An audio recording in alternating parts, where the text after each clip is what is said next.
नमस्कार, इन खबर में आपका स्वागत है। मैं विद्याशंकर तिवारी हूं और बात करेंगे बिहार की राजनीति की। बिहार में अगले साल विधानसभा का चुनाव है। उससे पहले लोकसभा का जो परिणाम आया है उससे विपक्ष में कोलाहल है।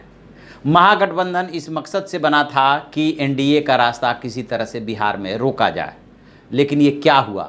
एनडीए ने पिछली बार से भी ज़्यादा सीटें हासिल की और इस बार तो एक तरह से उसने महागठबंधन का सुपड़ा साफ कर दिया।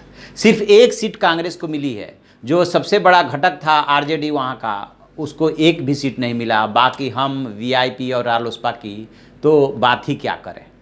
अब सवाल ये उभर रहा है कि अगले साल के लास्ट में जो विधानसभा चुनाव है उसमें विपक्ष यानी कि महागठबंधन का क्या होगा।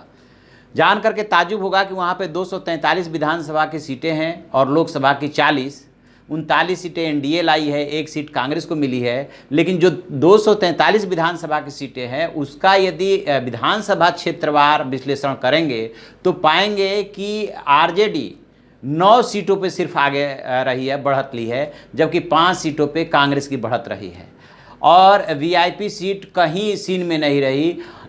एक जो और पार्टी बचती है, माले को 1 सीट पे बढ़त मिली है और हमको 2 सीट पे। तो इस तरह से जो है वहाँ की तस्वीर उभरी है, यानी कि कुल 18 सीटों पे विपक्ष ने बढ़त ली है विधानसभा के 243 सीटों में से।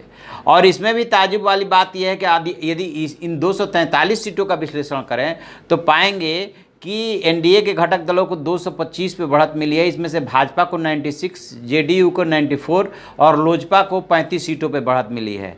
जो विरोधी दल के नेता हैं यानी कि तेजस्वी यादव, उन्हें उनके विधानसभा क्षेत्र राघोपुर में मात्र 242 वोटों की बढ़त राजद को मिली, यानी कि उनके विधानसभा क्षेत्र में सिर्फ 242 वोट ज़्यादा मिला है विपक्ष के मुकाबले, यानी कि एनडीए के मुकाबले। मुंगेर लोकसभा जो क्षेत्र है वहाँ पे मोकामा में कांग्रेस को 869 वोटों की सिर्फ बढ़त मिली है।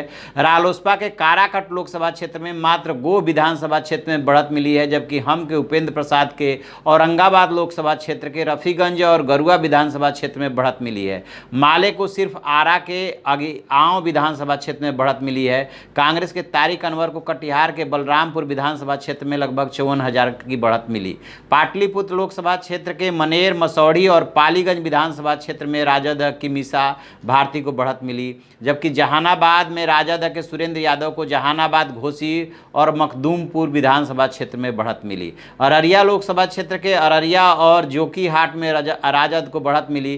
किशनगंज लोकसभा क्षेत्र में कांग्रेस के मोहम्मद जावेद निर्वाचित हुए हैं, उन्हें सिर्फ अमौर और 82 विधानसभा क्षेत्र में बढ़त मिली। इस तरह से राजद के जो प्रमुख नेता हैं वह विधायक अब्दुल बारी सिद्दीकी, चंद्रिका राय, ललित यादव, तेज प्रताप यादव, सुरेंद्र यादव और अपने विधानसभा क्षेत्रों में पिछड़ गए। तेजस्वी यादव मात्र 200-250 वोटों से आगे लीड लिए हैं और जो तेज प्रताप हैं बात बात पे गुस्सा दिखाते हैं और तेजस्वी से उनके मतभेद जाहिर हो चुके हैं। उनके क्षेत्र में जो है आरजेडी पिछड़ गई। अब विपक्ष का हाल तो देखिए कि जो विपक्ष एनडीए का रास्ता रोकने की बात कर रहा था उसका ये हाल हुआ है कि 243 में से सिर्फ 18। अब तैयारी जस्ट लोकसभा चुनाव खत्म होते ही अब तैयारी शुरू हो जाएगी। कुछ दिन के सदमे के बाद विधानसभा चुनाव की तैयारी शुरू हो जाएगी, क्योंकि राजनीति में, संसदीय प्रणाली में लगभग 1 साल पहले चुनावी तैयारी शुरू हो जाती है। अब देखने वाली बात होगी कि आगे जो है कौन कौन से मुद्दे वो उभरते हैं। क्या ये फार्मूला काम करेगा कि लोकसभा में नरेंद्र मोदी को जो है वोट देना है क्योंकि उन्हें पीएम बनाना है और विधानसभा चुनाव में जो है अपने नेता को चुनना है। कई जगह ये दलील दी जा रही है। मध्य प्रदेश, राजस्थान, छत्तीसगढ़ जैसे राज्यों में जो चौंकाने वाले नतीजे आए हैं लोकसभा चुनाव में, उसके पहले और उसके बाद यही दलील दी जा रही है कि लोगों की ये सोच है कि यहाँ विधानसभा में अपना नेता जिसको वो लाइक करते हैं और लोकसभा में मोदी। तो क्या बिहार में भी यही फार्मूला काम करेगा या बिहार में जो है विपक्ष के पैर के नीचे से ज़मीन खिसक गई है? ये देखने वाली बात होगी। तो बिहार के एक एक डेवलपमेंट पे हम नज़र बनाए हुए हैं। जो भी इसमें अपडेट होगा हम आपको बताते रहेंगे। आप देखते रहिए हमारा डिजिटल चैनल इन खबर। उसे लाइक कीजिए, शेयर कीजिए और कमेंट बॉक्स में जाके कमेंट जरूर करें। Thank you. इन खबर चैनल को सब्सक्राइब करें और बेल आइकन दबाना ना भूलें।